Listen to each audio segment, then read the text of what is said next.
কেন আমাদের মতো মানুষ থাকার সত্ত্বেও গরিব মানুষ কেন কষ্ট পাইছে? তার কারণ কি? তার রহস্য কোথায়? আজকে সম্পূর্ণ ভিডিও তুলে ধরা হবে। আজকে অনেক গরিব মানুষ তারা যদি কামাই রোজগার করতে যায়, তখন তাদের কিন্তু ওই রকমের চাহিদার মতো তারা ইনকাম করতে পারে না। তখনই সংসারের ভিতরে ঝামেলা হয়ে যায়। ঝামেলাটা সাধারণ কোনো ঝামেলা না, ভয়াবহ একটি ঝামেলা হয়ে যায়। দেখুন, আপনি যদি ইনকাম করেন 20,000 টাকা, ওই এখন বাজারে ওই 20,000 টাকা আপনারই লাগবে। দেখা যাইতেছে আপনার এই 20,000 টাকা যেটি পাঠাইছে, ওই 20,000 টাকা আপনারই লাগবে। তাই ফ্যামিলিকে কি দেবে, বাপ মাকে কি দেবে? ওই জন্য কিছু কিছু মানুষ ফ্যামিলির ভিতরে ঝামেলা হয়ে থাকে। তাই আমরা এই ঝামেলাটি মুক্ত করার জন্য আমাদের সরকারের কাছে আমরা আবেদন করব, যাতে দুনিয়ার ভিতরে, বিশেষ করে বাংলাদেশের ভিতরে যত গরিব মানুষ আছে, তারা জানি একটি একটি ছোট ছোট চাকরি পায়।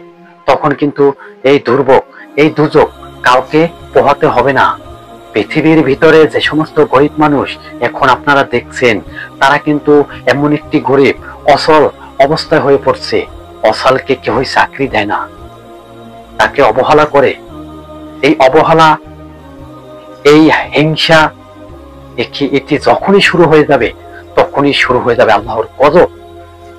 আল্লাহর গজব শুরু হয়ে যাবে, এটি সত্যি।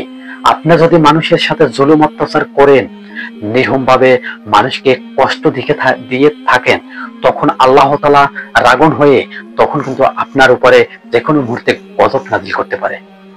এটি আমার কোনো কথা নয়, বিশেষজ্ঞরা এটি বলছে যে পৃথিবীর ভিতরে যে সমস্ত মানুষ হিংসা দেমাক করছে, তাদেরকে আখিরাতের ময়দানে জান্নাত দেওয়া হবে না, তাদেরকে কষ্টের ভোগ পাইতেই হবে। আমরা বলছিলাম নিরহ মানুষের পাশে দাঁড়ানোর জন্য। আমরা অন্য কিছু বলার পরিকল্পনা নিয়ে এই স্কিমের ভিতরে আপনাদের সামনে আসি নাই। বিশেষ করে আমাকে অনেক গরিব মানুষ ভালো জানে, তাই গরিবকে বলছি আপনাদের সহযোগিতা করার জন্য আমাকে উপরে নিয়ে যান, যাতে আমি আপনাদেরকে সহযোগিতা করতে পারি। ভালো থাকবেন।